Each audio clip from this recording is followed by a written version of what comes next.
Bonjour, nous vous remercions de l'intérêt que vous portez aux informations sur le thème Gérer votre argent. Ces informations et cette liste de ressources ont été élaborées par le personnel et l'équipe d'action pour l'accès aux langues du réseau d'avancement communautaire. L'objectif de cette présentation est de fournir des informations utiles sur la gestion de votre argent, notamment en décrivant l'importance des finances, en expliquant la budgétisation et les opérations bancaires, en décrivant la différence entre les cartes de crédit et les cartes de débit, en expliquant ce qu'est l'historique bancaire, les prêts et les intérêts et le paiement des impôts. Ce module aborde également les choses à faire et à ne pas faire en matière de gestion de l'argent, ainsi que certaines ressources utiles. Veuillez noter que les informations contenues dans ce module sont très générales. Si vous avez besoin de conseils spécifiques sur votre situation financière, veuillez consulter un conseiller financier. Nous allons d'abord voir pourquoi il est important de bien gérer son argent.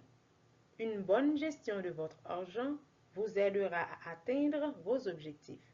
C'est également important parce que si vous gérez correctement votre argent, vous aurez économisé de l'argent qui pourra être utilisé pour faire face à des événements imprévus de la vie ou une maladie soudaine, deux situations qui peuvent se révéler très coûteuses aux États-Unis. Ensuite, nous parlerons des services bancaires. Il est important d'ouvrir un compte bancaire car c'est plus sûr et plus pratique que de conserver de l'argent liquide. Dans la plupart des cas, les comptes bancaires sont nécessaires pour louer un logement ou effectuer d'autres transactions financières aux États-Unis. Pour ouvrir un compte bancaire, vous aurez besoin de votre numéro de sécurité sociale, d'un permis de conduire, d'une carte d'identité nationale ou d'une carte d'identité délivrée par le consulat d'informations personnelles telles que la date de naissance, l'adresse du domicile et le numéro de téléphone ainsi que de l'argent à déposer. Aux États-Unis, nous avons des banques et des coopératives de crédit. Les banques sont des sociétés commerciales à but lucratif qui permettent à quiconque d'ouvrir un compte avec des exigences minimales. Elles offrent des services à l'échelle nationale comme des succursales et des guichets automatiques. Elles proposent également des services internationaux tels que le change de devises et les transferts d'argent. Leurs frais de service sont généralement plus élevés que ceux des coopératives de crédit et leurs taux de prêt ne sont pas aussi favorables que ceux des coopératives de crédit. Les coopératives de crédit sont des sociétés à but non lucratif qui prélèvent moins de frais et des taux d'intérêt moins élevés que les banques, mais elles peuvent ne pas fournir de services à l'échelle nationale ou internationale. Elles exigent également des conditions d'adhésion et disposent de moins de distributeurs automatiques. Après avoir décidé si vous souhaitez que votre compte soit ouvert auprès d'une banque ou d'une coopérative de crédit, vous ouvrirez un compte chèque et un compte d'épargne. Demanderez une carte de débit et demanderez une carte de crédit lorsque vous serez prêt. Vous n'êtes pas obligé de demander une carte de crédit immédiatement. Un compte chèque est utilisé pour payer les dépenses par chèque, carte de débit ou facturation électronique. Un compte d'épargne est utilisé pour conserver de l'argent pour un objectif à long terme ou faire face à des urgences. Les cartes de débit et les cartes de crédit se ressemblent beaucoup et peuvent toutes deux être utilisées pour acheter des articles en personne ou sur Internet. Il existe quelques différences majeures entre les deux. Lorsque vous effectuez un achat avec votre carte de débit, l'argent est prélevé sur le solde disponible de votre compte bancaire sans intérêt. Les banques et les coopératives de crédit peuvent facturer des frais pour retirer de votre compte de l'argent en cas de solde insuffisant. Si votre carte de débit a fait l'objet d'un vol, il est difficile de récupérer votre argent. Lorsque vous effectuez un achat avec votre carte de crédit, vous utilisez de l'argent emprunté et vous recevrez une facture à la fin du mois pour rembourser ce que vous avez dépensé plus les intérêts.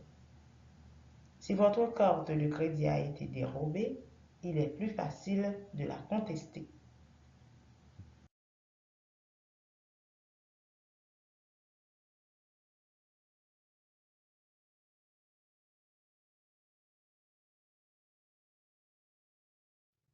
Nous allons maintenant discuter de la budgétisation et de la planification, mais faisons d'abord un exercice.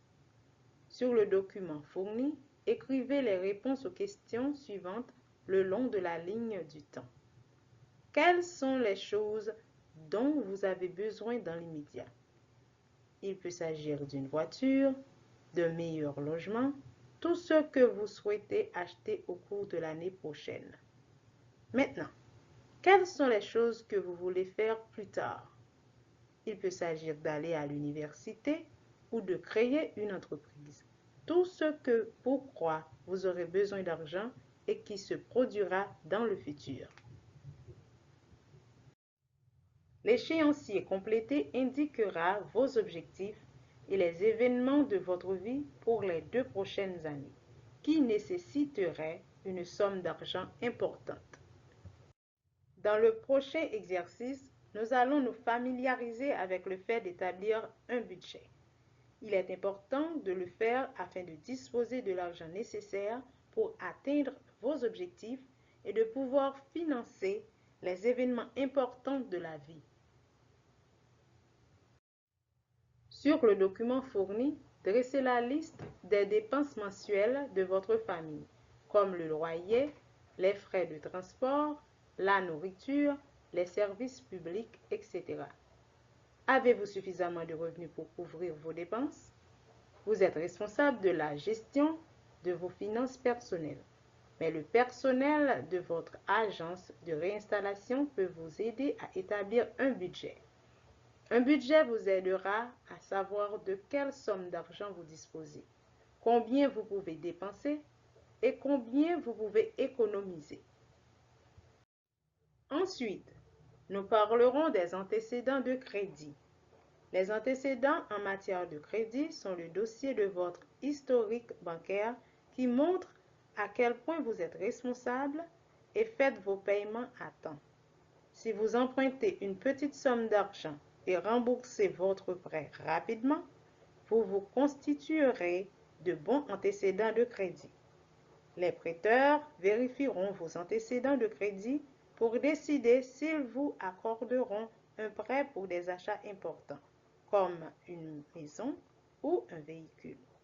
Certains employeurs vérifient les antécédents de crédit lorsque vous postulez à un emploi. Les 3 étapes pour établir vos antécédents de crédit consistent à obtenir une carte de crédit et à utiliser un montant raisonnable chaque mois. Payer le solde total de la carte de crédit lorsqu'il est dû pour éviter d'avoir à payer des frais d'intérêt et des pénalités. Répétez ces 2 étapes jusqu'à ce que vous vous construisiez votre historique de crédit. Les 2 diapositives suivantes traitent des prêts et des intérêts. L'achat d'un véhicule, d'une maison et la création d'une entreprise peuvent se révéler coûteux. De nombreuses personnes empruntent de l'argent à la banque ou à la coopérative de crédit sous forme de prêt et en remboursent une partie chaque mois. Les intérêts sont des frais payés au prêteur pour avoir la possibilité d'utiliser son argent. Lorsque vous empruntez de l'argent, c'est-à-dire en utilisant une carte de crédit ou en contractant un prêt auprès d'une banque, vous devez payer des intérêts.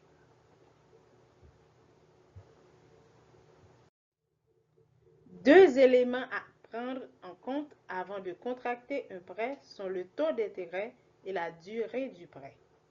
Les taux d'intérêt dépendent du type de prêt dont vous faites la demande et de vos antécédents en matière de crédit. Si vos antécédents en matière de crédit sont favorables, vous pouvez normalement obtenir un prêt à un taux d'intérêt inférieur. Plus le taux d'intérêt est bas, plus le prêt est intéressant. La durée du prêt indique le temps dont vous disposez pour rembourser le prêt.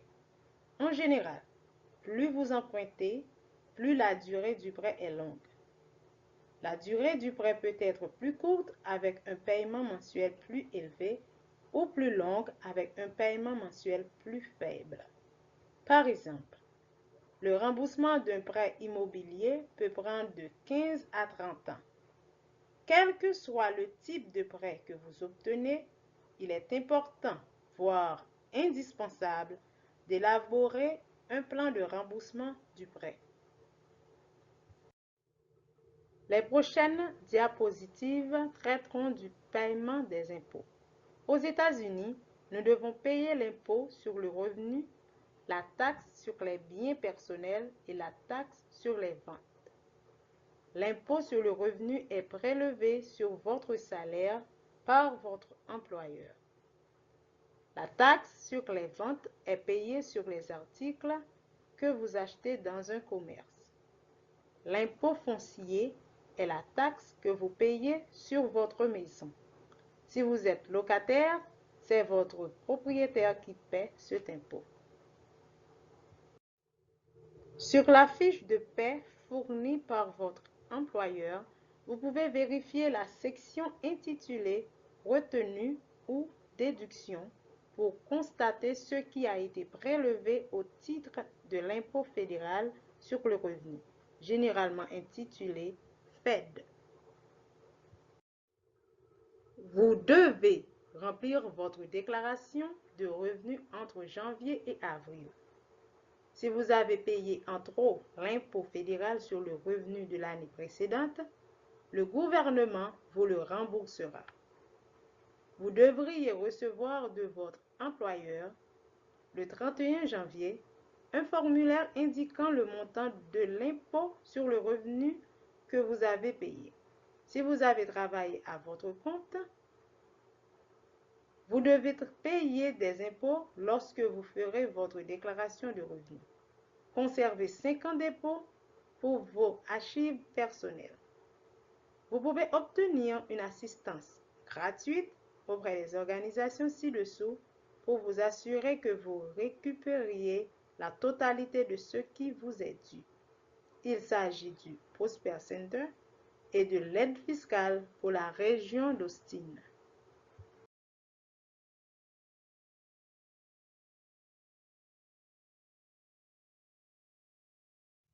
Voici ce qu'il faut faire et ne pas faire au sujet de vos finances.